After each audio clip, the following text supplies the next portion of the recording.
কথায় আমরা 3 জুলাই রাষ্ট্র সংলাপ ফোরামে এসডিএফের পক্ষ থেকে মেহের আফরোজ শাওন খুনি মাহিয়া মাহি শান্তা ফারজানার নামে একটি অভিযোগ করেছি শাহবাগ থানায়। সেই অভিযোগে প্রত্যেকটি ভিডিও, প্রত্যেকটি তাদের যে জুলাইকে কটাক্ত করা যে লিঙ্কগুলো ছিল সেগুলো আমরা অ্যাড করে দিয়েছি।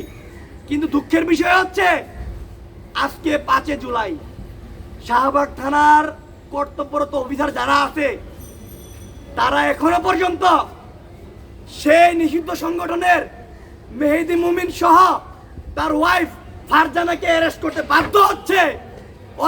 অথচ আমরা দেখি সরকারের কোনো দায়িত্বশীল এমপি নেতাকর্মীদের নিয়ে যদি আন্দোলন কর্মী বা সাধারণ মানুষ সামাজিক যোগাযোগ মাধ্যমে পোস্ট করে তখন তাদেরকে অ্যারেস্ট করা হয়। আর এটা সেই বাংলাদেশ যে বাংলাদেশে শহীদদের রক্ত লেগে আছে, তাদের জুলাই স্মৃতিস্তম্ভকে অপমান করা হয়, তাদেরকে অ্যারেস্ট করা হয় না। এটা লজ্জা আমাদের জন্য, আজকে এই দিনটা দেখতে হচ্ছে। প্রিয় ভাইয়ের আমার,